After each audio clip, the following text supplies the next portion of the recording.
All right, peeps. On today's episode of The Kung Fu Genius, the genius and I will be watching Bruce Lee, The Lost Interview. Lots of gems, lots of being water, lots of I am a martial artist. Let's get to it. And every day I practice martial arts. Yo, Dre, how you doing? I'm good, Sibo. Yeah, we're coming in with that kind of energy today. Woo! So here we are. Yeah. Another episode of the Kung Fu Genius podcast We post are Hong back. Kong trip. Yeah. Yes. Many of the episodes, last week's episode should have been the one with Mikey. That was our first episode recorded since we returned from Hong Kong. This is now the second one. Yeah. All the previous episodes were actually recorded pre-Hong Kong, so pre-August, basically. Just so you understand how the sausage of the Kung Fu Genius podcast is made. Feels like a long time, right? And I've since made a decision for our Patreons and our YouTube members to do some more Wing Chun based stuff there, whether it's history or technical or whatever, because a lot of people come to me because of the Wing Chun stuff. People love Wing Chun. Yes, but YouTube really likes Bruce Lee. Damn. So whenever I talk about Bruce Lee or I do something about Bruce Lee, the Tom Bleecker stuff or the final months of Bruce Lee, that stuff tends to hit more. I mean, relative for our podcast, we're not doing like big YouTube numbers, but those tend to hit a little bit more. He is a legend. Yeah. The Wing Chun stuff, unless I'm bitching about Wing Chun, doesn't quite rate so well. But like I said, the people who are on our Patreon or our YouTube members, they often come to me because of the Wing Chun stuff. So I think then that stuff will be more Wing Chun stuff. Give them what they want. The podcast will be more Bruce Lee stuff. And but of course, we'll still do Wing Chun stuff on the podcast. Are you hydrated, Mikey? Okay, he's hydrated. Yeah, make sure you stay hydrated, Mikey. Yes. He's not, ladies and gentlemen, our producer, Mikey, is quite under the weather. He's really struggling. And we are a little worried looking over the cameras back at him and seeing how he is. But by the way, Dreidel, did you know the best way to support the Kung Fu Genius podcast? Do you know what it is? The best nation. The best nation? The donation? The donation. That is Patreon. Patreon.com/the Kung Fu Genius for all your Kung Fu Genius needs. For as little as $5 a month, you get access to episodes early, all sorts of other goodies, including my Instagram reels. Higher levels of support get additional goodies. I think our toppest, highest, most level of support gets a private KFG episode with me.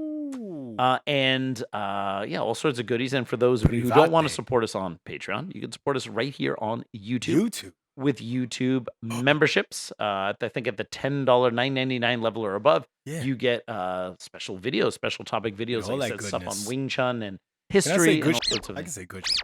All that good shit. You're not. I don't think you're supposed to curse within the first 5 minutes. I think about demonetizations. It's really about the first 5 minutes. Take that. Yish. Or rewind. Wow. Back in the day, hip hop edits. Yeah. Good. Yes. Wow. We're coming in hot today, ladies and gentlemen. So anyway, I don't think you should even talk right now. So we got Mike, you take it easy. He's really not doing well. So we got Patreon, we got YouTube memberships, and because some people ask if they can just straight up give us money on PayPal. Well, actually, no one asked. I just saw that some people offer it. So if you look in the comments, send it to me. I usually have as a pinned comment or in the description of the episode. Nice. You can also just, if you want to do a one-off donation, send it to us directly on PayPal. Send cash by mail. My address will be under here. That's right. Yeah. So anyway, I decided for today's episode for us to do a little bit of a callback to what we used to do in like season 1. Yeah. Which was review Bruce Lee interviews. Some of our first things we did. Because I had no idea what else to talk about at that point. I still don't. So, in the first season, we reviewed some of the Bruce Lee phone conversations. Yes, like with the secretly recorded Dan ones. Lee. We had the Dan Lee one. Yeah. Because Bruce did not know he was being recorded. Yeah. As a matter Which of fact, happens. As a matter of fact, I heard he was a little salty after that. But, okay. But that is kind of why I like it the most. Because the other interviews we did, the Ted Thomas interview, Ted Thomas was a journalist. It was a radio station, so he knows he's on the radio. And the Alex Ben Block interview, which I just remembered we didn't finish part 2 of, and it's been 4 seasons now. But he knew that he was being interviewed. Okay. by a reporter.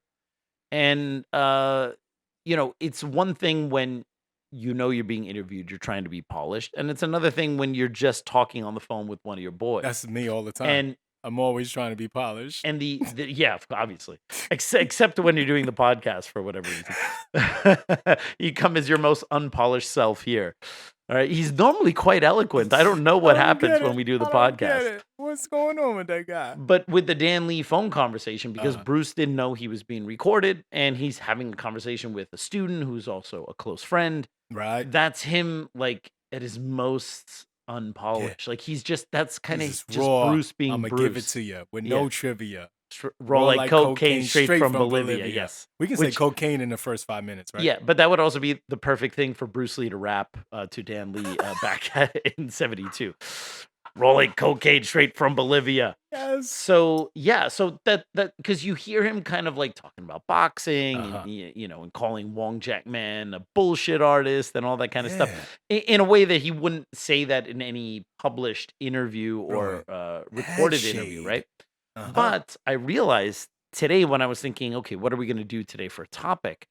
That there's one interview we haven't done, which is the most famous and most common iconic of all the interviews, which is the so-called Bruce Lee, the Lost Interview, the Pierre Burton show, right?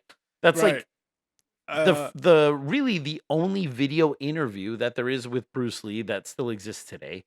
The other one where, some people say, oh no, there was the early one where he's in the suit, but that was a screen test. That wasn't an interview, the nickname of that interview is the Be Water interview, right? Be Water? Whose nickname is that?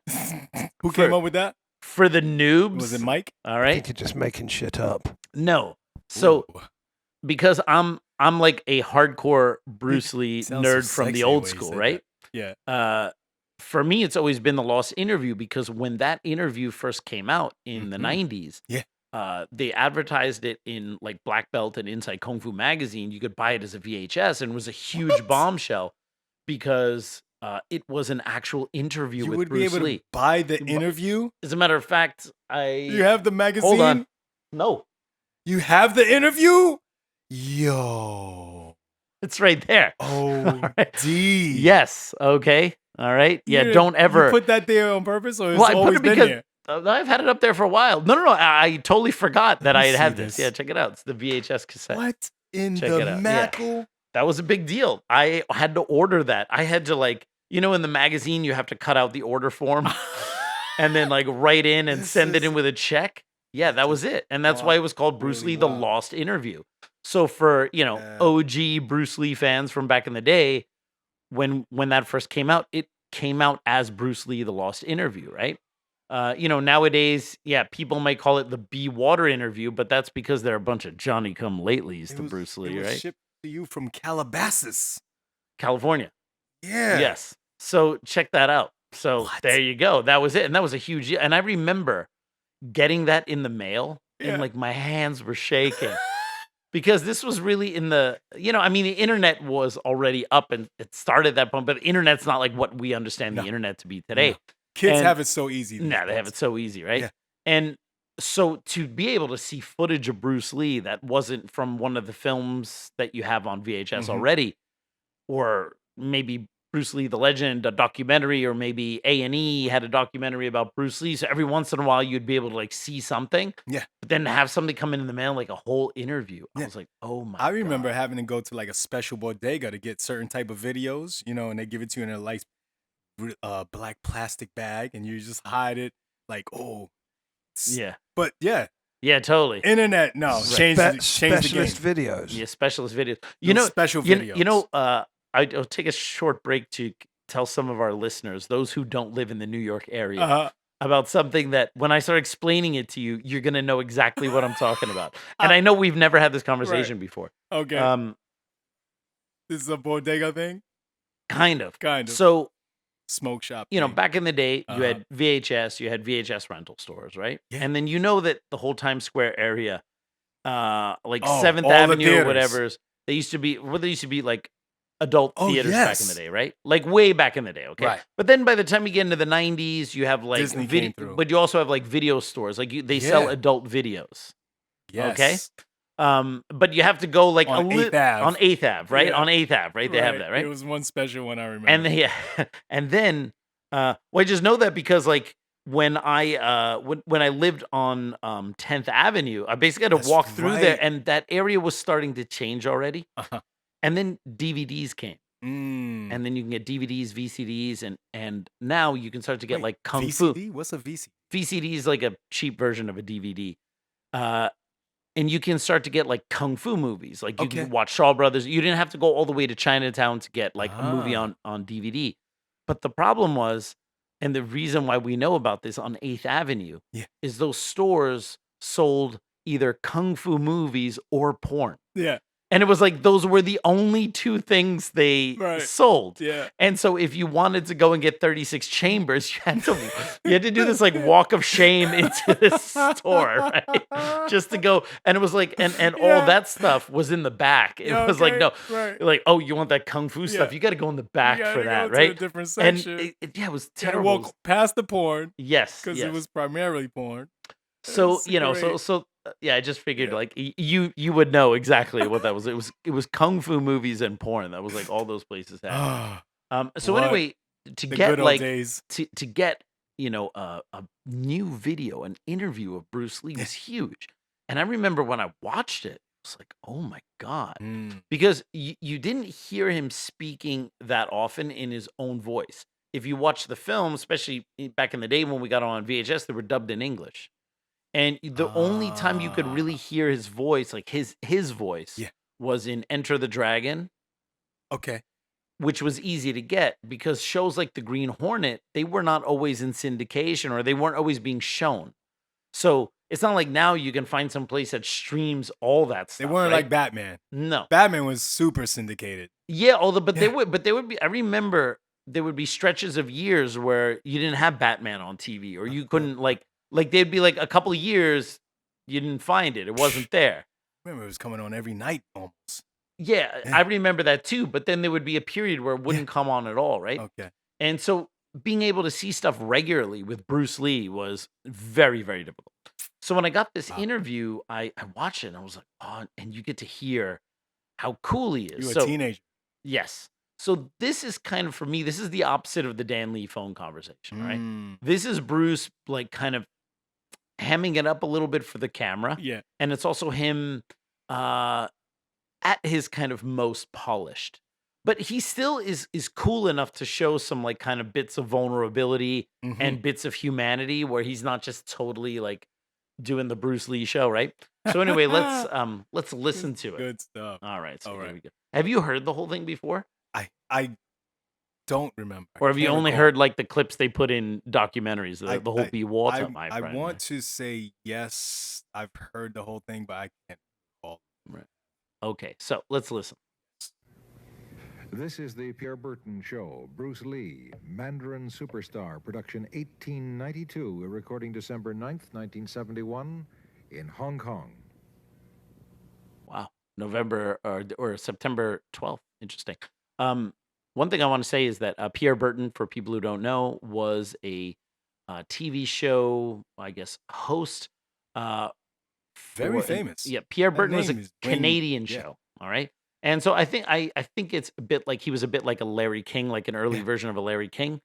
And this interview, because it was TV, after it would be filmed, they're not going to replay these things forever. And there was no VHS at that time. So this thing was like sitting in a vault somewhere in Canada.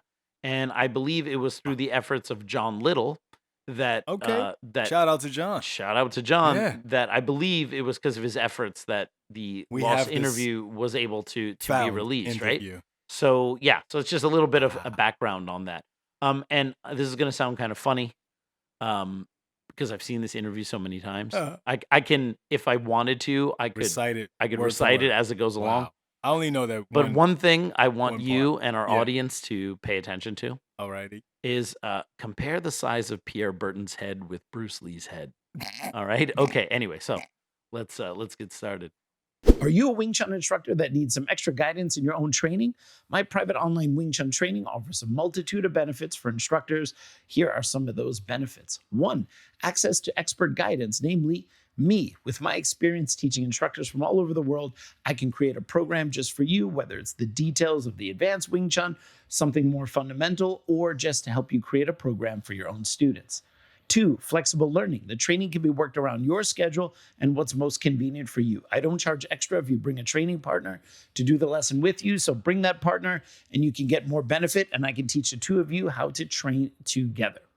3, comprehensive curriculum.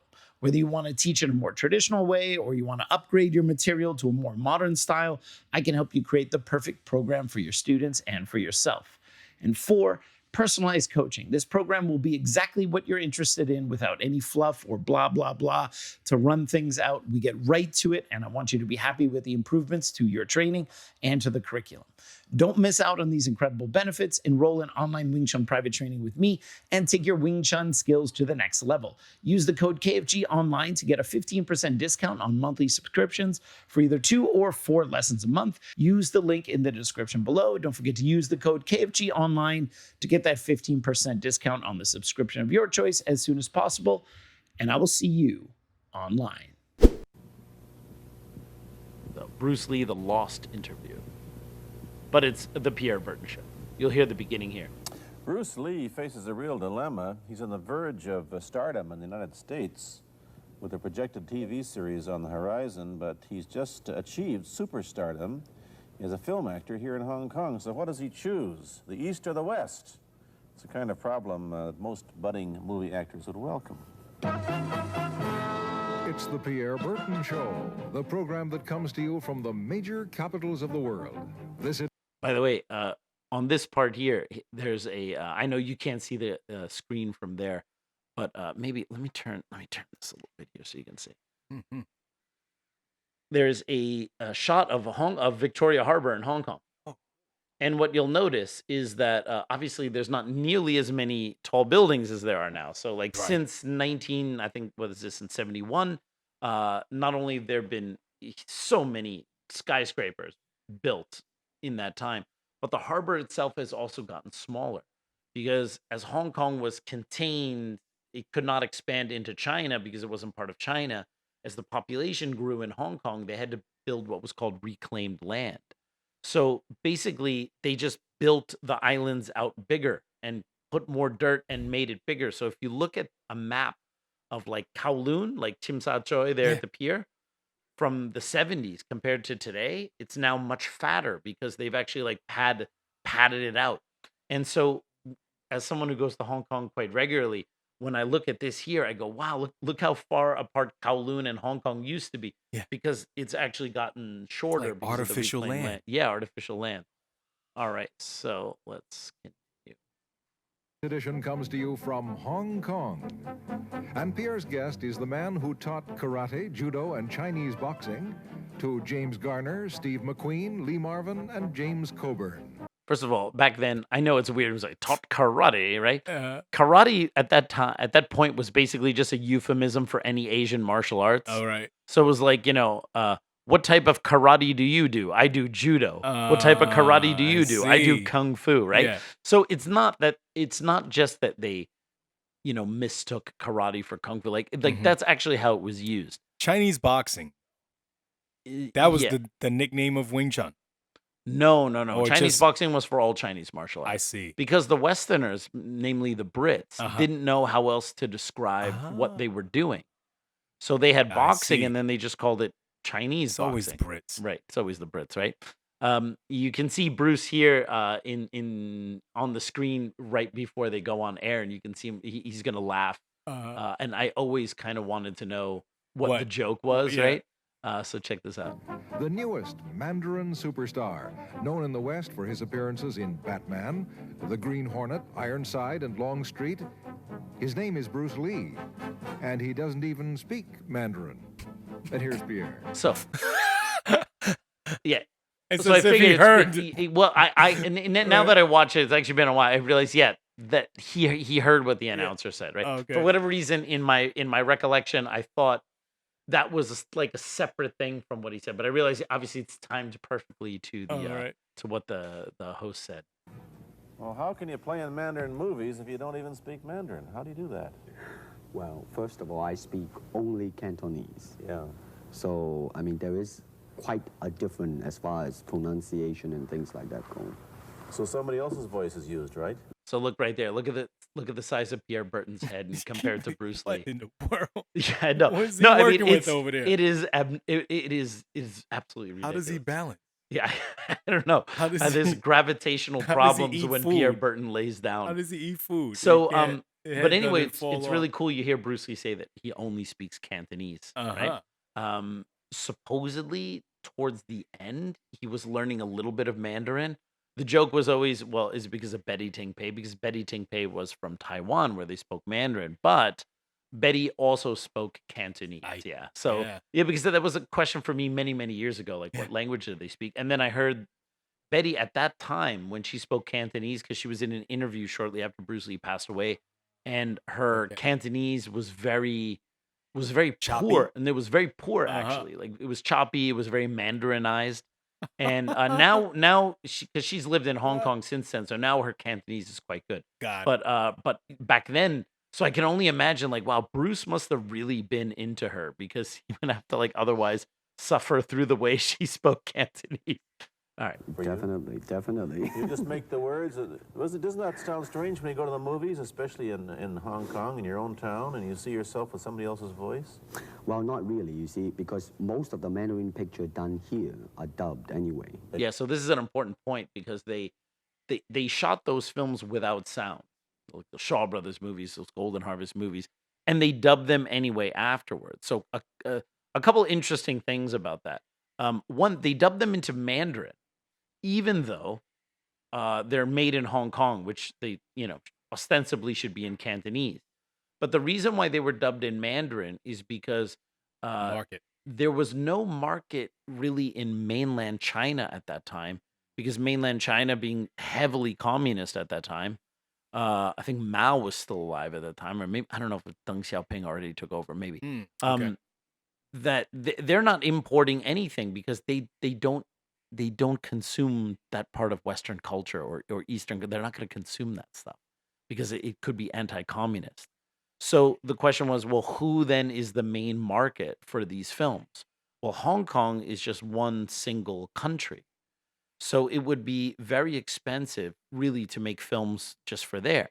But what you have are the overseas Chinese, the Chinese who live in America, the Chinese who live in Europe, and so on and so forth.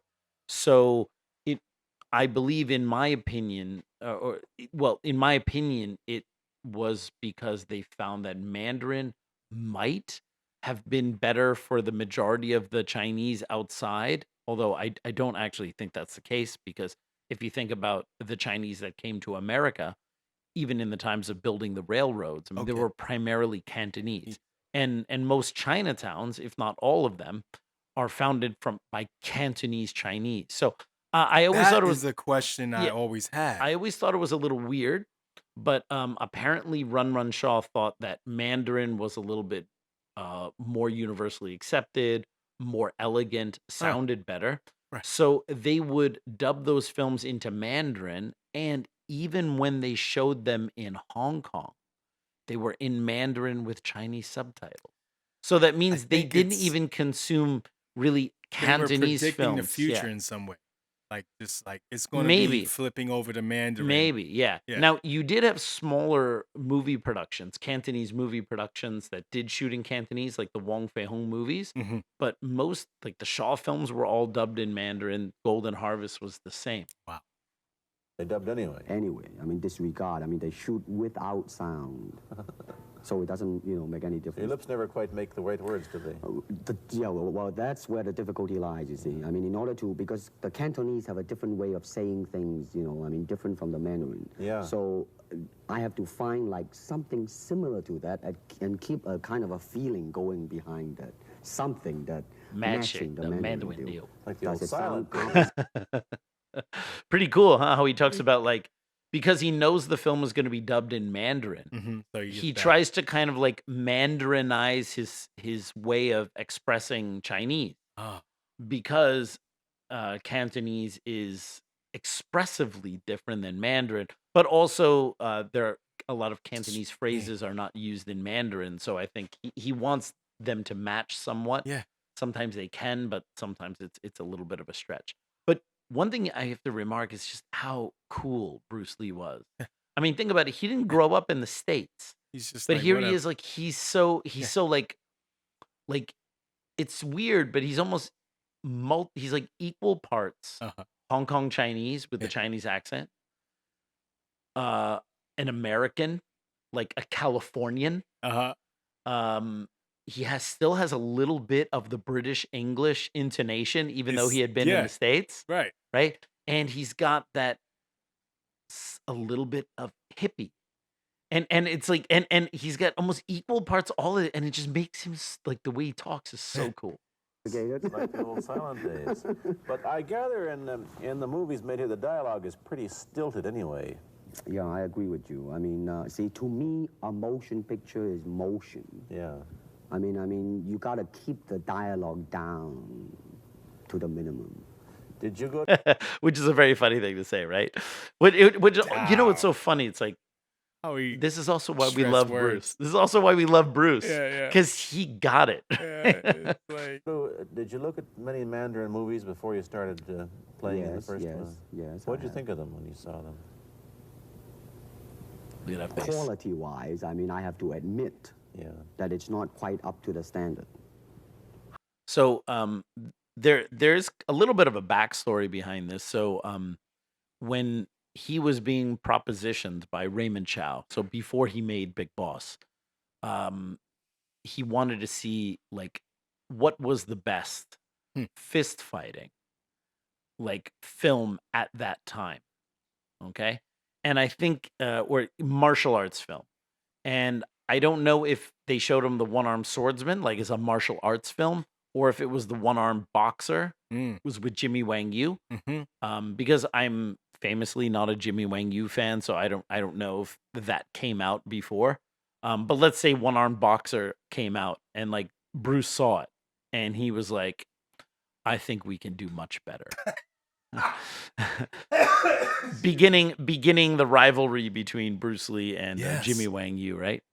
But he does. Bruce admits here that the quality of Hong Kong films is slowly rising, and that's true at that time. When you compare the Shaw films in those years, they were pretty good actually. However, it is growing and it is getting higher and higher and going toward that standard, that what I would term quality. They say the secret of your success in that movie, The Big Boss, which was such a success, you rocketed you to stardom in Asia, was that you did your own fighting. I like how Bruce is looking at him like what? Like what? Like who do you think I am? Like that I did my own fighting, right? But also it's kind of silly because in Hong Kong films, most of the main actors were also martial artists. So I mean, most of the main actors did their own martial arts. Now, they maybe didn't always do like the acrobat. Like if the guy had to do a flip, maybe they got a stuntman for that, right? But for the most part, like they all did their own fighting. You know what I mean?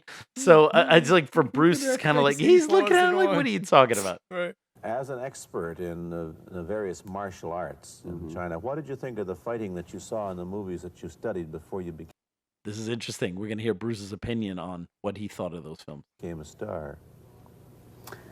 Well, I mean, definitely in the beginning, I had no intention or whatsoever that what I was practicing and what I'm still practicing now would lead to this to begin with. But martial art has a very... He's actually just making it about like his martial arts, because you heard the question. It was kind of like, what did he think about the martial arts in those films? And then he's like, martial arts led me to this, right? He's just like, let's bring it back to me. All right. Very deep meaning as far as my life is concerned, because as an actor, as a martial artist, as a human being, all these I have learned from martial art. Maybe for our audience who doesn't know what it means, you might explain exactly what you mean by martial art. Right. Martial art include all the combative arts like karate or karate, judo, Chinese kung fu or Chinese boxing, whatever. Notice that interestingly enough, even though he's He didn't answer the Chinese, question. well, no, just like even though he's Chinese, he still said karate first. Yeah. Because, like I said, it was Right. almost like, I mean, obviously he Karate, knows the difference, karate. but it was almost like, that was the generic term for martial arts. What type of karate do you do? Whatever you call it, all those. You see, like Aikido, Korean, I can go on and on and on. But it's a combative form of fighting. I mean, it's not, some of them became sport, but some of them are still not. I mean, they use, for instance, kicking to the groin, jabbing fingers at the eyes, and things like that. No wonder you're successful in the Chinese movies. They're full of this kind of action anyway. It's pretty funny, man. Like when you realize, like, now we take so much of what we understand about martial arts for granted. Mm-hmm. But like, back then there was a serious question, like, what are these martial arts, right? Yeah, And like, it was so mystical. yeah, but to hear Bruce like give a very cool explanation, right? I really always appreciated the way he explained that. They needed a guy like you could. Violence, man. So you didn't have to use a double when you moved into the motion picture world here. You did it all yourself. Right. Can you break 5 or 6 pieces of wood with your hand or your foot? I'll probably break my hand and foot.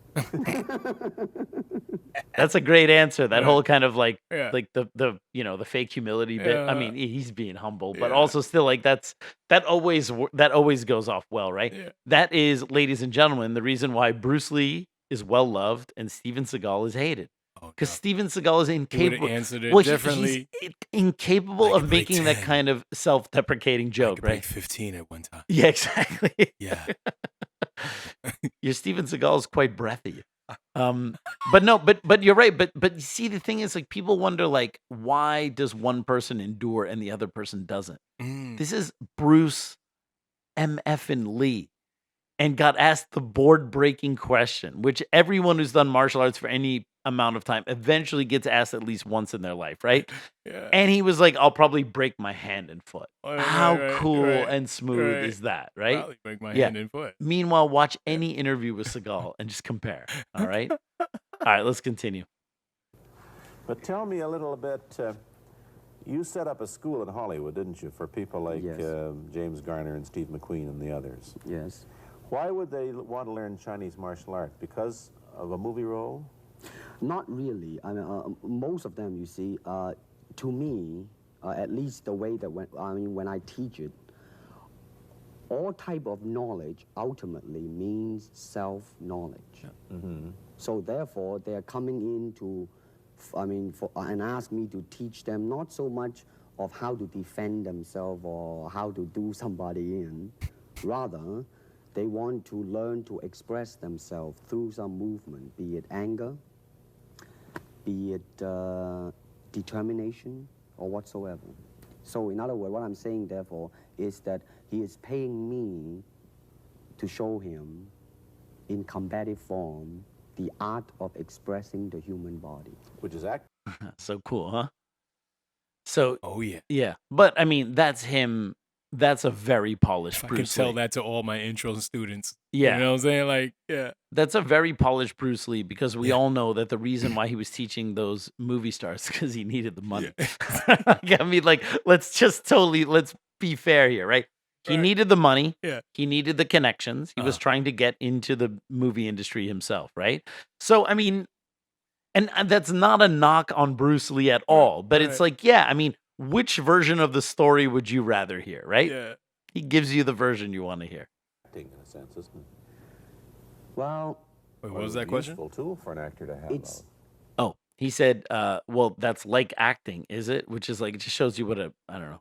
Pierre Burton's pretty good, but he's still a dude who's never had any exposure to this stuff, right? Because Bruce Lee just goes, I'm teaching them in combative forms the art of expressing the human body. And then Pierre Burton goes, that's acting, isn't it? It's like, Nice.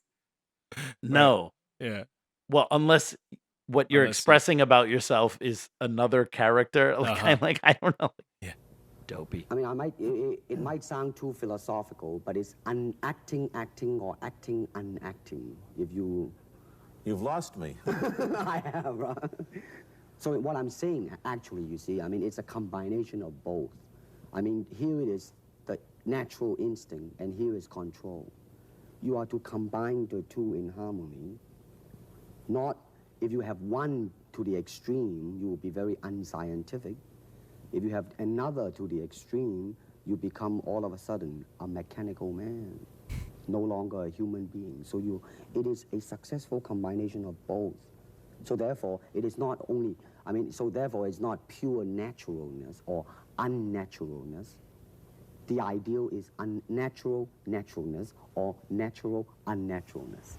Yin yang, eh? You're right, man. That's it. You're right, man. That's it. See what I mean? This combination of like hippie, California, American, still Hong Kong Chinese, still said British inflection. Like he we say rather, and he said rather. So he still has a little bit of that, right? Yeah. And that's why no one like getting Bruce's cadence is so difficult. The way he said combination, is that a British thing? Combination?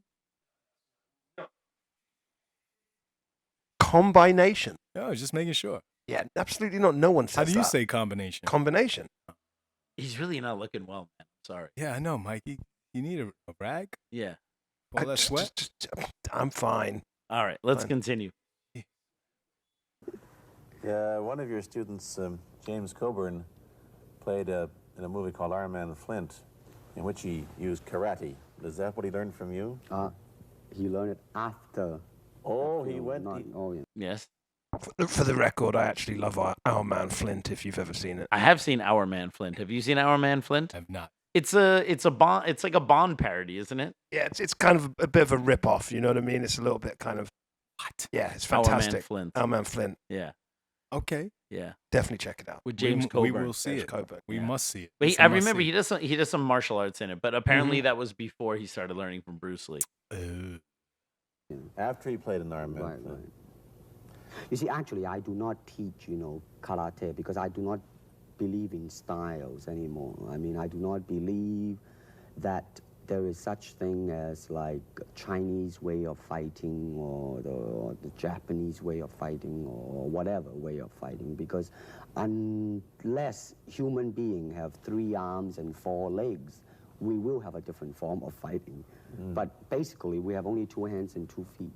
So styles tends to not only separate man, because they have their own doctrines, and then the doctrine became the gospel truth, that you cannot change, And In that like bit that he just talked about there, you can hear a lot of influence from Krishnamurti in there, especially about the dogmatization and kind of following that and Separate. and these things becoming solidified establishments, which then value the establishment over the individual, and that's all like very, very Krishnamurti. It's kind of the breaking down of these structures you have. It's incredible. But if you do not have styles, if you just say, well, here I am, as a human being, how can I express myself totally and completely? Now, that way, you won't create a style, because style is a crystallization, that way, it's a process of continuing growth. You talk about Chinese boxing. How does it differ from, say, our kind of boxing? Now, one thing is very clear. What Bruce just dropped right there about like, the style becomes a doctrine, like it becomes the gospel truth, and these things just separate man, and basically saying that the man is greater than these established traditions, like the individual is more important. Yeah.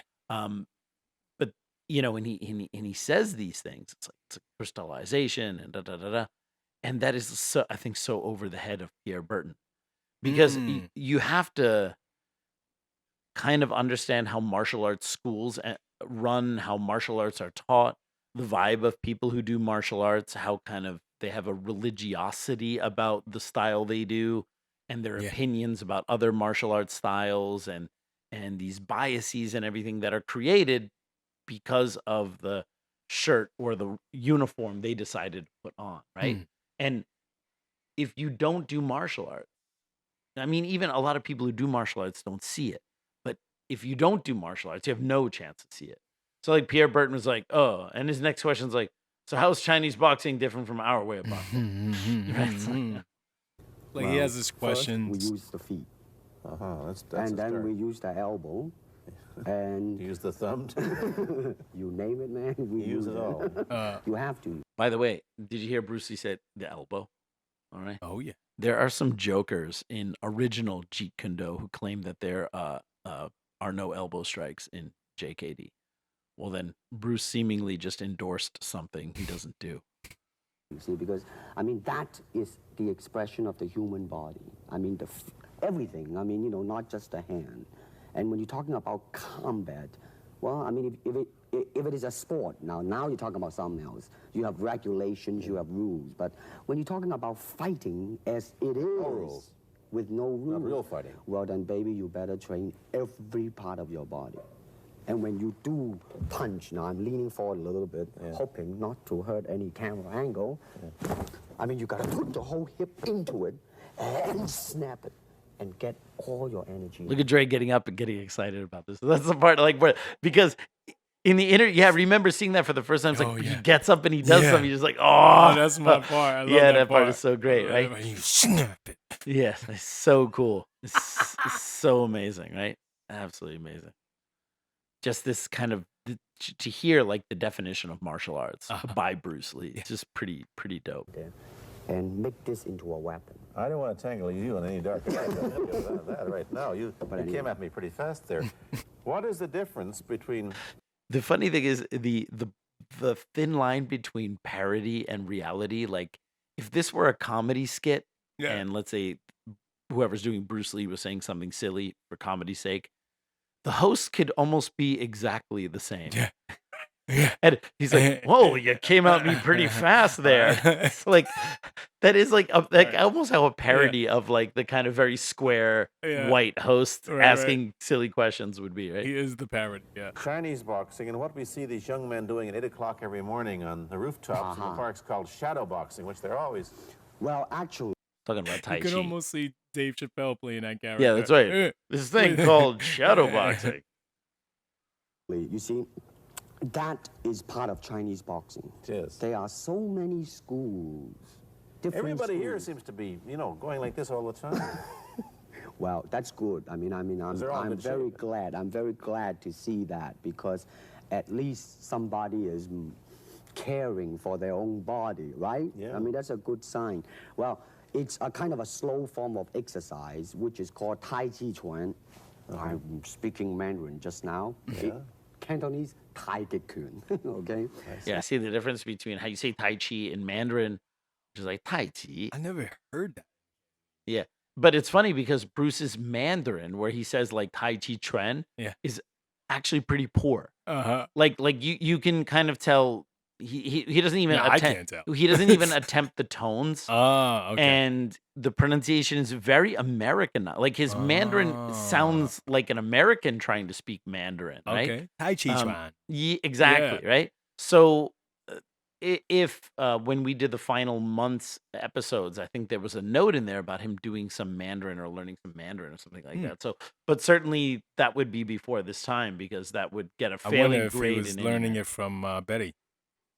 I hit in 71. I don't think he had met Betty yet. Yeah. Timeline. And it's more of an exercise for the elderly, not so much for the Give young. me a demonstration. Show me. Can you do a little bit of it? Just so I mean, that, hand-wise, it's very slow. Oh, is it? And you push it out, but all the time you are keeping the continuity going. Bending, stretching, everything. Suppose, I mean, you just keep it Tai Chi's moving. not too bad. It's like a ballet dancer there. Yeah, it is. I mean, to them, you see, the idea is running water never... That sounded like Never a total. goes stale. Never goes up. But that sounded like an insult. It's like a belly dancer. Yeah. It's like, this freaking dude right here. Yeah. guy. Like if Bruce Lee wasn't so cool, it would be so funny. If he said, what'd you just say? Yeah, I know. He just most dudes would be like, what? Yeah, he just Belly went all dancer. he went all 50 Cent on him, right? So many people are confused about basics in Wing Chun Chi Sao. Some view it as a collection of moves, and masters confuse their own students by talking of principles and concepts without telling them what's what. The 15 Chi Sao Fundamentals is my attempt at explaining Wing Chun Chi Sao from a perspective of principles, but also with the basic techniques required to express those principles. It shows the framework for Hong Kong Wing Chun Chi Sao, in particular, the training of Pun Sao and Lap Da. This is necessary training before going on to the higher and more spontaneous expression instructions of Chiu. Right now, if you use the code KFG Chiu, you can get a signed copy of my book for the price of the unsigned one. Click on the link in the description below and use the code KFG Chiu at checkout to get a signed copy of this full color, over 230-page manual on the vital foundational training exercise of Wing Chun. This offer is good while supplies last, so get yours today. So you got to just keep on flowing. Of all your students, famous, James Garner, Steve McQueen, Lee Marvin, James Coburn, Roman Name dropper. Roman Polanski. Polanski, which was the best? Who adapted? Wait, could Bruce Lee be retroactively canceled because of the Roman Polanski don't- relationship? No, this is before. This is way before Roman Polanski was like caught doing a thing. Yeah, but Yo. Bruce must have known, right? That would be the conspiracy, though. Like But he- anyone he- who knows anyone before No. something bad happens must have known No. everything. That is true, but he was also, Roman you know, Polanski not on that. But- on that Diddy level. yeah, he is. You You know, sh- he can't come back to the. He has not been able to set foot in I America love his movies, since though. the 70s. Yeah. But I- Form of exercise and defense. Oh, it was another thing back then. Oriental form before they used Asian. Yeah. Let's continue. Depending, okay? Now, as a fighter, Steve McQueen, now, he is good in that department because that son of a gun got the toughness in him. Yeah. I You mean, see it on the he- screen. I mean, he would say, all right, baby, here I am, man. You know, and he'll do it. Yeah. Now, James Coburn is a peace-loving man, I met him. right? I mean, Yeah. you've met him. I mean, he's really, really nice. I mean, super mellow and all that. I mean, He you is, know, I mean, now, he appreciates the philosophical part of it. Therefore, his understanding of it is deeper than Steve. So it's really hard to say. You see what I'm saying now? I see. I mean, each one's it's different. So that's, I mean, depending on. For the record, Pierre has no clue what Bruce is talking about. Like, and that was pretty well laid out. It was like you see that, like, you know, Steve McQueen, he's like the fighter, and he's got that toughness in him, right? So he gets that out of it. Mm-hmm. But James is more peace loving. He understands or appreciates the philosophical side. His understanding might be a little bit deeper. So you can't really say which one is better or which one gets more, or because it's like different paths for different people, right? What you see in it. Interesting that we don't, in our world, and haven't since the days of the Greeks who did, combine philosophy and art with sport. But quite clearly, the Oriental attitude is that the three are facets of the same things.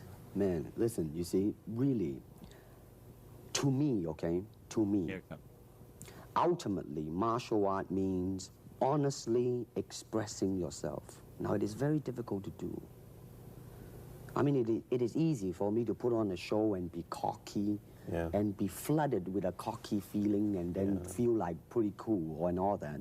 Or I can make all kinds of phony things, you see what I mean? Blinded by it. Or I can show you some really fancy movement. But to express oneself honestly, not lying to oneself, and to express myself honestly, now that, my friend, is very hard to do. And you have to train. You have to keep your reflexes so that when you want it, it's there. When you want to move, you're moving. And when you move, you are determined to move. Not taking 1 inch, not anything less than that. If I want to punch, I'm gonna do it, man, and I'm gonna do it, you see? So, I mean, so that is the type of thing you have to train yourself into it, to become one with the, you think? Yeah, this is very un-Western, this attitude. I want to ask you about your movie and TV career, but first... I love this, like the professionalism. Like, oh, it's very different from how we think. Okay, so let's go on to the next. Like, let's go. Like, it's so great because, like, but I also understand, one, it was the format back then, and two, I mean, sometimes hosts, you have to ask your, you know, have 5 their questions list.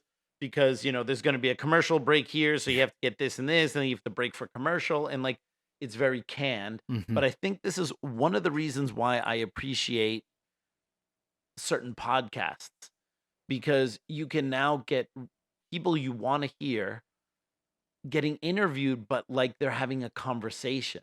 So if you have someone who's really good at that, you know, the one question leads you to the next thing, and it Okay. becomes like a conversation. And then I find those so much more interesting. Than an interview. Yeah. like a traditional interview. Yeah. I think it would be so great if you could snatch Bruce Lee from back in time and just get him on a podcast for 2 hours. And just although that free wouldn't even flow, scratch the surface, Yeah, right, of right. the amount of stuff I would want to talk to him about, right? Right. But but you could have this free flow conversation where one thing would lead into the other, because these things are all interconnected, and it wouldn't be like this kind of standard like interrogation style way of questioning. Because any one of Bullet these point style. any one of these answers that Bruce Lee gave, like if I was the interviewer, I'd be like, okay, let's go into that rabbit hole for a little bit, right? But he has to keep it broad for everyone, right? Okay. We'll take a break, and I'll be back with Bruce Lee. They got a commercial. I've been talking to Bruce Lee mainly wanna about see the a Chinese commercial. martial arts, which include things like Chinese boxing, karate, and judo, which is what he taught when he was in Karate. Hollywood. After he left the University of Washington, where he studied, of all things, philosophy, if you can believe that. He did, but that, perhaps you understand why the two go together from the first half of this program. And you can perhaps understand how he got into films. He knew a lot of actors, but I'm told that you got the job on the Green Hornet, where you played Kato the chauffeur, mainly because you're the only Chinese-looking guy who could pronounce the name of the leading character, Britt Reed. Britt I Reed. made that as a joke, of course. And it's a heck of a name, man. I mean, every time I said it at that time, I was super conscious. I mean, really now, that's enough. Yeah, so that joke about, the only reason he got the job is because he was the only Chinese-looking guy who could say Britt Reed or Britt Reed, right? But Bruce is the one who made that joke. That was also somewhat indicative of the shit he had to deal with at that time. Not that, I mean, at that time, I think people were a little more resilient. I don't think, I mean, he kind of just understood it and like it, but he was able to deal with it, right? But that was the kind of shit that they would have to deal with back then. Another interesting thing, huh? Let's say if you learn to speak Chinese. Yeah. And it's not difficult to learn and speak the word. The hard thing, the difficult thing, it's behind what is the meaning, what brought on the expression and feelings behind those words. Like when I first arrived in the United States, and I look at a Caucasian, and I really would not know whether he was putting me on or is he really angry, because we have different... Notice how Bruce Lee is looking at the Caucasian, but according to Mikey, everyone else is looking at an Oriental. That's not nice. way of reacting to it. See, those are the difficult things, you see. It's almost as if you came upon a strange race where a smile didn't mean what it does to us. In fact, a smile doesn't always mean the same, does it? Of course not. Yeah, I just thought of that. Tell me that doesn't sometimes sound like a parody. Sometimes a smile does not mean the same to everyone. Yeah, I just thought of that. about the big break when you played in Longstreet. I must tell the audience that that's it. Bruce Lee had a bit part or a supporting role in the Longstreet series, and this had an enormous effect on the audience. What was it? Well, you see, the title of that particular episode of Longstreet is called The Way of the Intercepting Fist. So what's interesting is that he kind of Slick. There's the perception that because he did this episode, a couple episodes of that TV show Longstreet, where he wears that literally teaching him Jeet Kune Do. Yes. And he did that. Actually, I think he had already shot Big Boss at that point. Oh. So that's why you see his hair between like Big Boss and Longstreet. It's quite similar. And Pierre Burton is like, oh, you got your big break in Longstreet, which is an interesting thing to say because I think the perception for most of Bruce Lee's fans is that he got the big break because of Big Boss. Mm-hmm. But Americans didn't see those films right away, like Big Boss and Fists of Fury. So the way Bruce kind of came back a little into the zeitgeist of the time was through those couple Longstreet episodes, if people watched that. And then because before that, it was like he was on Green Hornet. Mm-hmm. Then he did like just a couple things of this and that here and there. And then he did this pretty awesome character in two or three episodes of Longstreet. And that just slightly preceded about by a year and a half or so, or a year, Enter the Dragon. So it's like, it was almost like there was just enough Bruce Lee in the media to kind of keep him like a little alive in between those droughts between Green Hornet and Longstreet and the films and stuff. And so I think that may have helped them a little bit in the States. Interesting. Now, I think the successful ingredient in it was because I was being Bruce Lee. Yourself. Myself, right. And did that part, just express myself, like I say, honestly express myself at that time. And because of that, I brought, favorable mentioning in, like, New York Times, which says, like, the Chinaman, who incidentally came off quite convincingly enough to earn himself a television series, and so on and so on and so forth. Can you remember the lines by But pretty dope. You could tell that Bruce was quite proud to have been, like, praised in the New York Times, right? So much so where he was like the New York Times, and he more or less had the quote of what was written about him, right? Because that's kind of, when you get favorable praise in the New York Times, I can imagine it's a big deal for someone like Bruce Lee. Sullivan to the key lines. He's one of my students, you know that? Was he too? Yes. You've had everybody as your student. But you read, there were some lines that expressed your philosophy. I don't know if you remember them or not. I remember that. I said, this is what it is, okay? You're talking to Longstreet, played by James Francesca. I said, empty your mind. Be formless, shapeless, like water. Now, you put water into a cup, it becomes the cup. You put water into a bottle, it becomes the bottle. You put it in a teapot, it becomes the teapot. Now, water can flow, or it can crash. Be water, my friend. Like that, you see? Oh, I see. And that's the reason why most people know this interview, because that is like the most quoted clip of the whole thing right there. And that's why most people think it's the Be Water interview instead of the Lost interview. OG noob. He said that in The episode of Longstreet, yeah. Gotcha. But a little bit different. Okay. Because I think in the episode of Longstreet said water can flow, or he also added drip or crash, right? I get the idea. I get the power behind it. So now, two things have happened. First, there's a pretty good chance that you'll get a TV series in the States called The Warriors, in which you use what, the martial arts in a Western setting? That was the original idea. Now, Paramount, I did Longstreet for Paramount, and Paramount wants me to be in a television series. On the other hand, Warner Brother wants me to be in another one, but both of them, I think, they want me to be in a modernized type of a thing. And they... Yeah, so this is interesting because this is also where a lot of people thought he was talking about having the so-called Kung Fu TV series stolen from him. So it wasn't the Kung Fu TV series that was stolen from him. Nothing was actually, in fact, stolen from Bruce Lee. They already had the script for what would be Kung Fu, the one with David Carradine.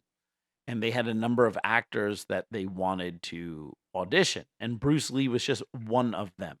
But for one reason or another, racism, whatever, they went with David Carradine. But it wasn't a show that Bruce Lee had written or created on his own and then got dumped as the lead, which has always been kind of the narrative. Okay.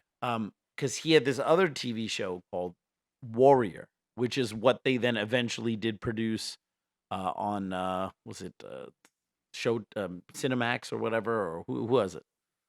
Skinemax. What was it? What? HBO, Showtime, I'm pretty Max, sure. I'm something pretty like- sure it's on Max. Max, yeah. Yeah, which used to be HBO Max until. Right. Yeah. And so so that's the TV show he had proposed that didn't get made and then eventually got made horrifically many years later. I know people like that show. I couldn't get into it, man. All right. It's just, I don't know. So it just felt very inauthentic at times. And for me is on the same level as a Bruce exploitation. Yeah, I just think, and I know that I've never seen any. Yeah, good. You don't need to. All right, let's continue. They think that Western idea is out, But Whereas you would I use, want, you want to do the Western, eh? I want, because you see, I mean, how else can you justify all these punching and kicking and violence except in that period of the West? I mean, in nowadays, I mean, you don't go around on the street kicking people or punching people, because if you do, that's it. I mean, I don't care how good you are, you know. But this is It just shows you what kind of a sense of humor and what a realist Bruce Lee was, right? So different from some kind of the really wacky martial artists that came out in the 70s and 80s that were like talking about how basically invincible they were, you know? Oh, And people who teach things like gun defense as if it's like a simple and easy thing to do, right? No, he knew what was up. Bruce definitely knew what was up.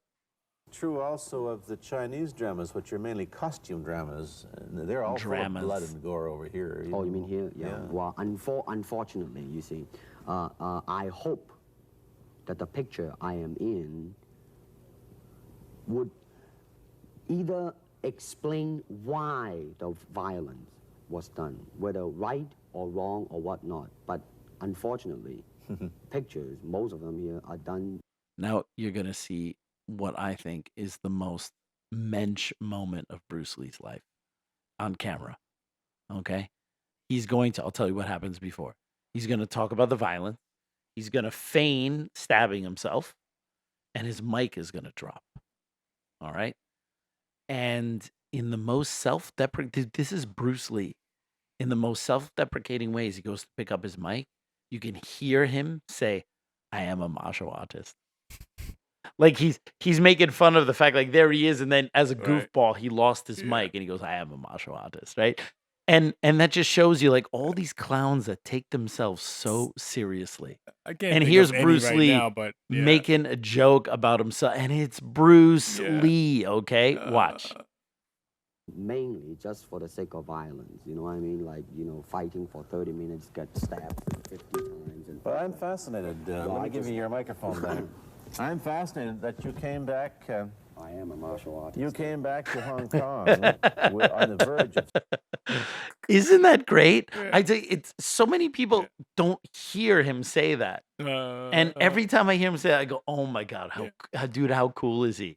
You know, because there he is posturing about what martial arts is and all this stuff, and then like mucking around, he drops his mic and he makes fun of himself. All right. Love it. Do we maybe understand why, you know, it's not just about who the best fighter is? Maybe why Bruce Lee will forever be liked and Steven Seagal will be mocked. Michael Jai White will be, because even Michael Jai White can't do that. He's humanized. He's himself. always talking about how he can beat this guy and this guy and that guy. It's like, yeah, okay, maybe all of that is true, but that's not how that's not how you build a perception of you that people will like. And if maybe that is really how you feel, well, okay, well, that's how you're going to be known. So you just have to kind of accept it, and you can't grumble about not being liked. All right, because that's unlikable shit to talk about who you hypothetically can beat. And, you know, think about a basketball player down the line, you know, 10, 20 years talking about like what a nobody Michael Jordan was or something like that, right? Or how they could totally take Michael Jordan on a one-on-one if they could go back there. And maybe that even would be true, that an athlete in the future is better than Michael Jordan. It's totally understandable. People get better, you know, generation by generation. But saying that doesn't endear you to anyone, because no one goes, "Oh yeah, he could totally beat that guy," and that makes, because there's no humility in there. And so even if it's true, you win no fans doing that. And like Seagal didn't learn that, Michael Jai White didn't learn that. No, you know, and you can always spot those people. No, it's funny. You remind me of a ball player, famous guy. He allegedly he's like Jordan's like love child or whatever, right? Spud Webb? No, a different guy, right? Okay. But someone asked him, you It's know, the only other basketball player I know. Everyone's saying that you're the next Michael Jordan. He's like, no, please don't compare me to Michael. He's the greatest. No, please don't do that. Stop it. Yes. Stop. But then he flip it. He's like, well, you know, you had to play one-on-one against Jordan. Oh, he can't guard me. This is like, no, you can't guard me. But you still see like It's he still- yeah. idolizes Jordan. Yes, yes, But yes. you see his confidence level is like, Right. but it's like, he's still like, yeah, but Yes. I can't fuck on Jordan. But I'm still me. Yes, It's yes, of pretty course. cool. No, that's great. I mean, but I never saw that tactic work for someone Mhm. where you tried to say you are better than someone who came before you who was legendary, whether they were living or not. Is there a single example of doing that worked? Mm. Because I think that even if it's true, I mean, look, as generations succeed, they're going to be the later generations are going to be better at many things than we are. They're Yeah. going to understand things way earlier than we did because of the expansion of technology. Mhm. Genetics are going to get better. Like people hopefully become more robust. Like they are going to be superior to Yeah. us. All right. I mean, it's just evolution. It is evolution, right? It's totally plausible that someone in the future is better than anybody who is the best at any field is nowadays. But when does saying that ever win you fans? Mikey. Did it work out for Oasis? Mikey grabbed the mic like he was Didn't about Oasis to... say they were like bigger than the Yo. Beatles? No, but No. Terrence better? Trent D'Arby said something similar. I mean, look, it never works out for anyone Right. because people. Well, let's put it this way: it's like the people that actually enjoy that in their celebrities, they're also people that we don't necessarily want to hang out with, right? Because that's their psychology. You know what I mean? It's like people that just And like, that's their vibe. it's their vibe, right? But I know personally that I consider myself a relatively chill person, but like you see someone come out and say something like that, even in things that I don't necessarily care about, then I just want to be like, okay, I kind of want to see you taken down a peg or two. You know what I mean? Interesting. It's like And Mikey knows a thing about pegging. Yeah. more than a thing. Yeah. Do you remember? This is news to me. Do you remember when Kanye I remember Kanye. about 8 years ago? Sorry, Kanye. Yeah. Right. Come on, use the American Queen's English. As well, please. he headlined at Glastonbury in England, and he said, I've got to apologize for saying this, but I'm the greatest living rock star in the world, and this is the time that I have to say it, right? They could argue that maybe at that particular moment it's technically true, but everyone. Yeah. And then he went and did the most incredibly bad version of Bohemian Rhapsody, right? Because he can't sing, right? And there was all these people cutting it in with Freddie Mercury actually doing it, who arguably is the greatest rock star of all time. Yes. Mhm. Yeah. Like 100%, right? So it's like you're just like, oh, Kanye, but there's like he's got tons of he's so cool when he says that kind of stuff. Yeah. Everyone's just like, no, you're Right. not. You're Right. just no, and they're listing off all the people that are way better, objectively speaking. Mhm. You know what I mean? Yes. So yeah, Man. no, we hate those guys. It's We do. either you can't or you can yet. Wow. All right, let's continue. Success in Hollywood and full of it, and suddenly on the strength of one picture you become a superstar. Everybody knows you. You have to change your phone number. You get mobbed in the streets.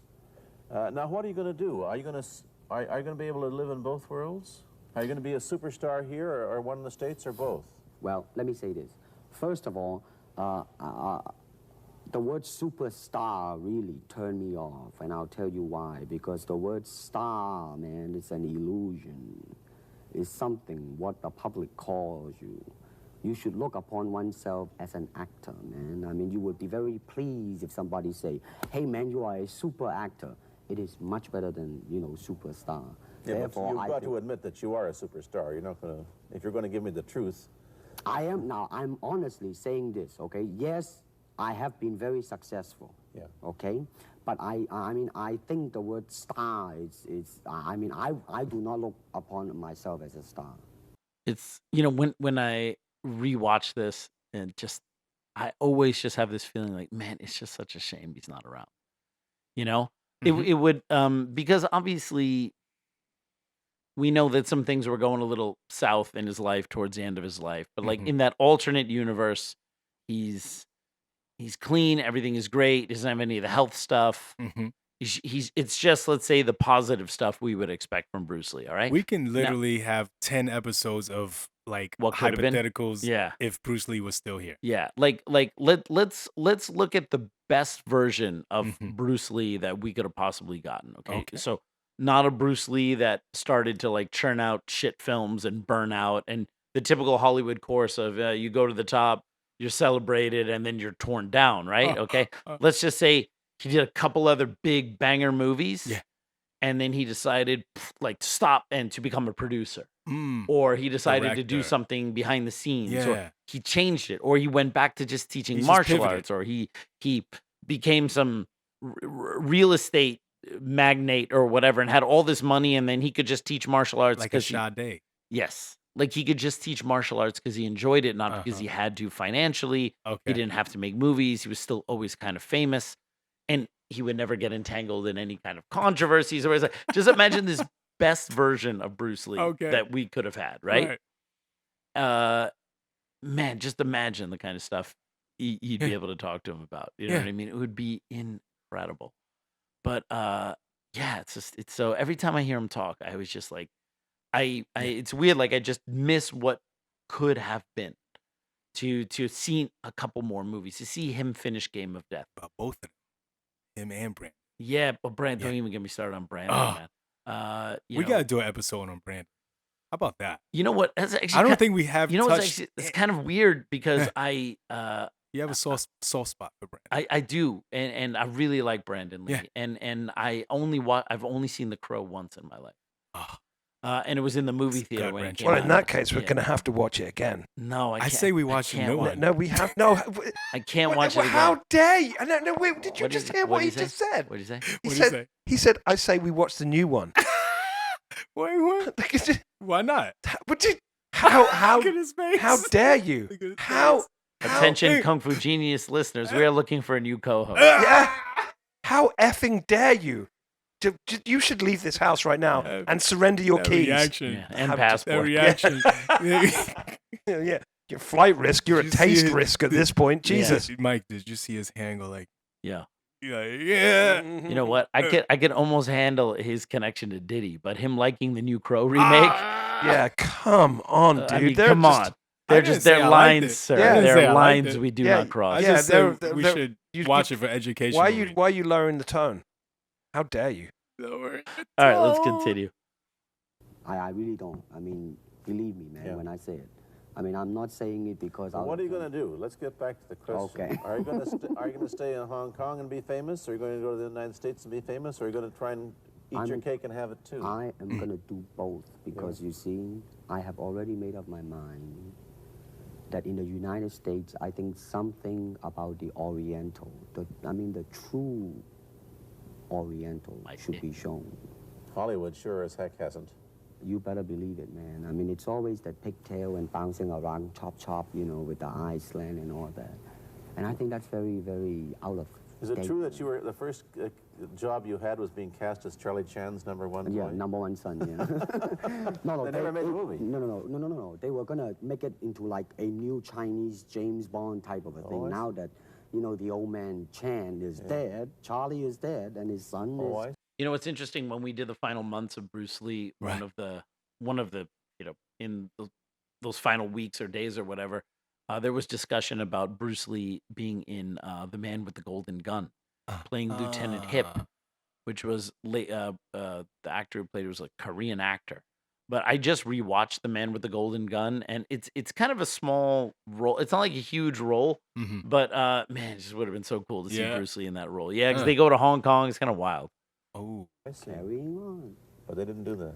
No. Batman came along, you see, because that's and then everything was started to be going into that, that kind of green-hearted. yeah. Which you were in.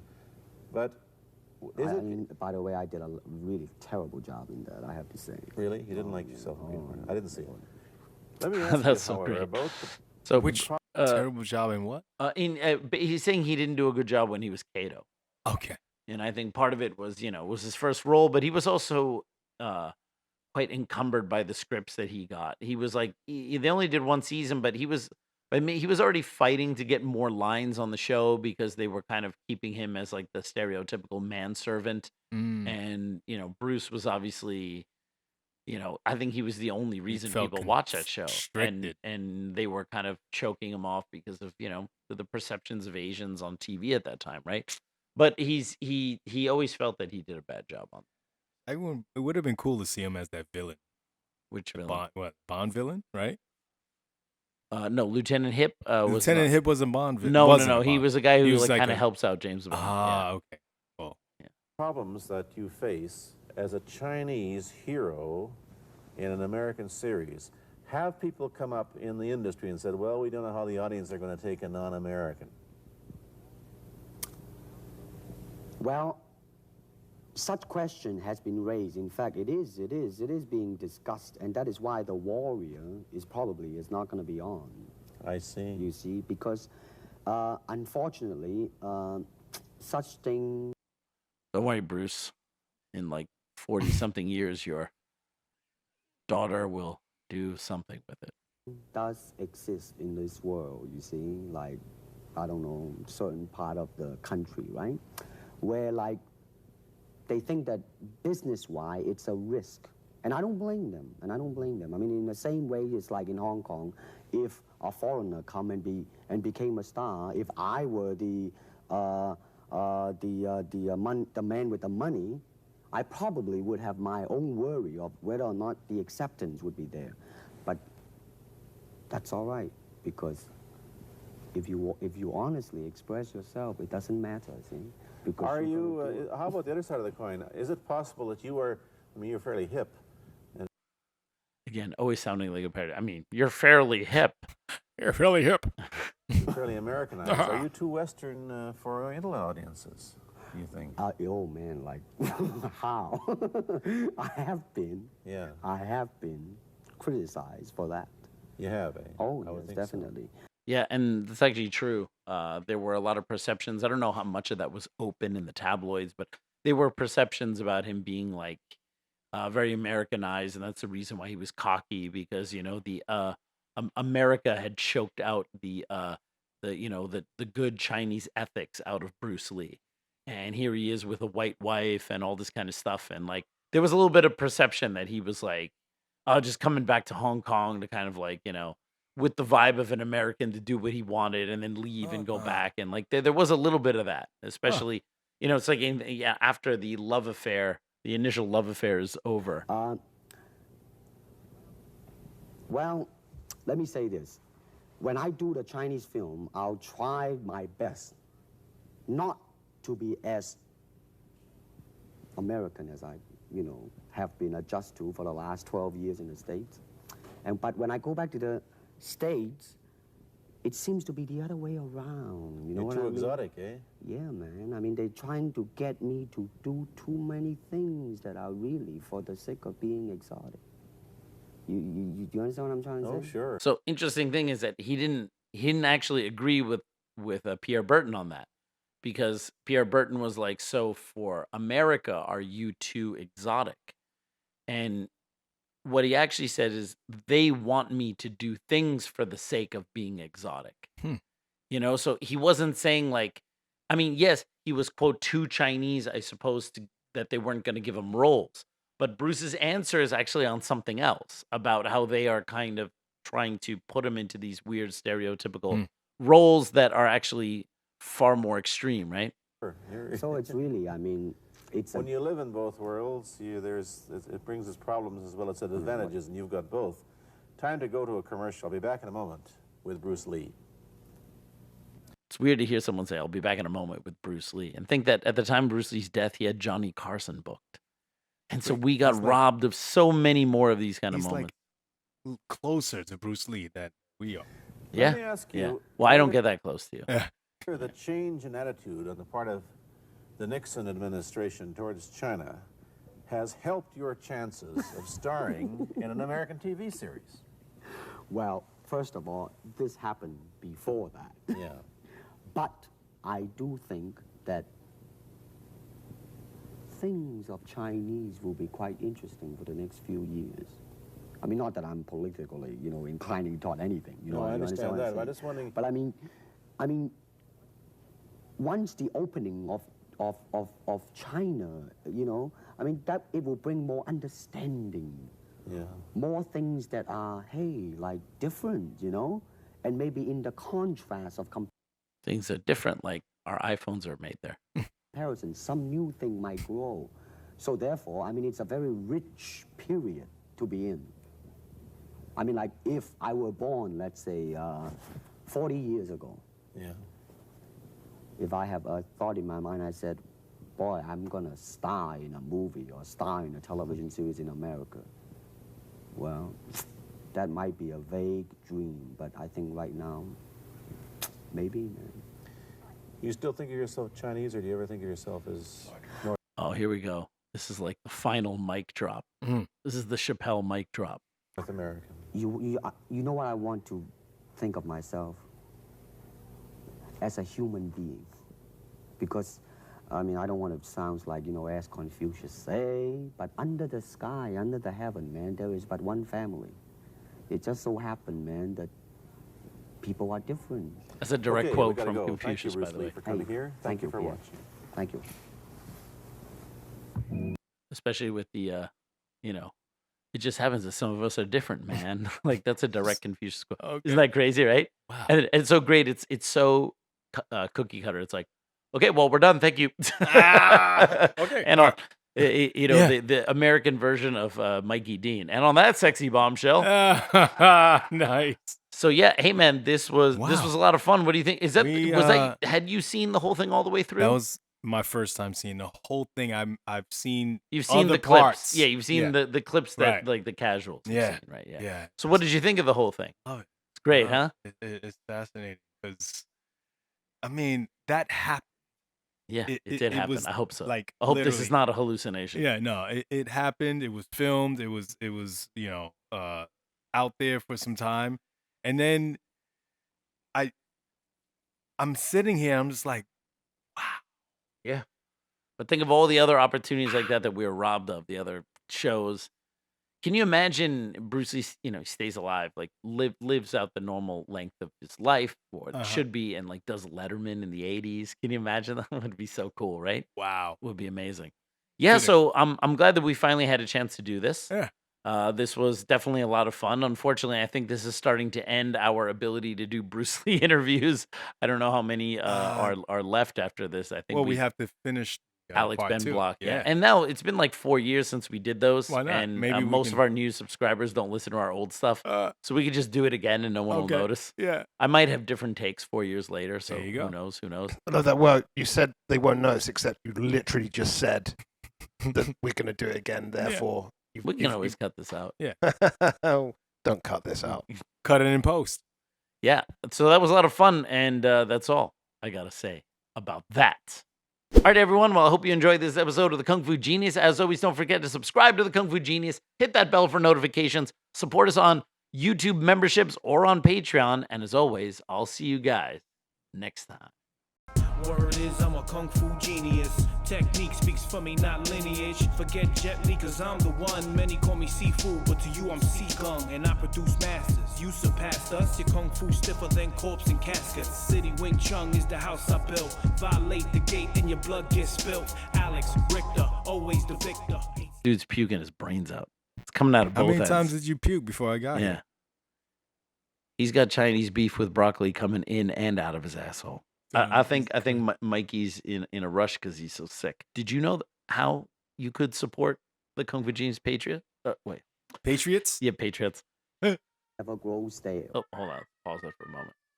Oh, that's the ambulance because Mikey's sick. They're coming for you, Yeah, but Dre. he's gonna refuse it.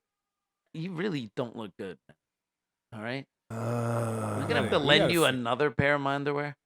You should take a nap after this. I'm Just fine. take it like I'm a No, fine, fine. I'm I fine. think 3-hour nap. I think we need to call an ambulance or gotta go but- to urgent care. Just sweating, bro. Like Yeah. the chair is about to get Jesus soaked up. Christ, man. I'm fine. Fine. Continue. He hasn't cracked any perverted jokes since I got here. Oh, yeah. He's sick. Boy's sick. All right. Okay, let's continue. I love his movies. Yeah, Look how absolutely. you look how defensive Dre gets about Diddy, though. Yeah, I know. No, not Diddy. He's getting Roman defensive Polanski. I mean, about. his baby oil No, it's parties. Roman He's Polanski, getting defensive about Diddy. He's getting defensive about Roman Polanski. What, you want to get defensive about Harvey I can Weinstein give now as two well? Wow. dicks How about R. about Kelly? Diddy. I mean, shit. You know what I mean? Hey, I met Harvey Weinstein. Let's keep it down. Yeah. Clammy hand. I love Clammy that. hand. You're super defensive, but out of the three of us, only one of us has met Harvey Weinstein. No, I can give. And I also shook his hand. So No. sorry. Guys. Although, to be fair, I have met Diddy. So Yeah. there you go. All right. I can give two dicks So- about Diddy. I mean, shit. So, about Diddy. so, Okay. so basically, what we're saying here is that you've met R. Kelly repeatedly. All right. Let's Actually, not I've never met. let's not none of interject. those guys. Let's not interject too much topical humor in a video which might far outlast the humor of the video.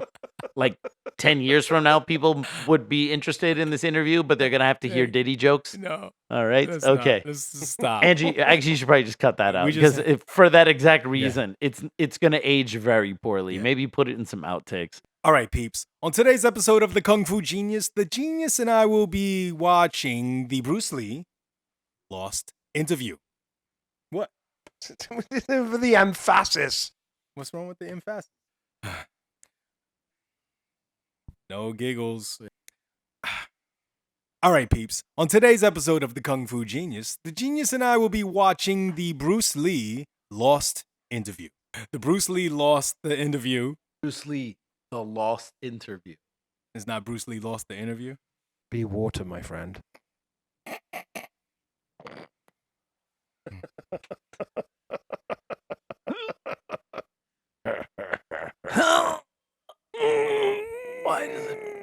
Why does it hurt?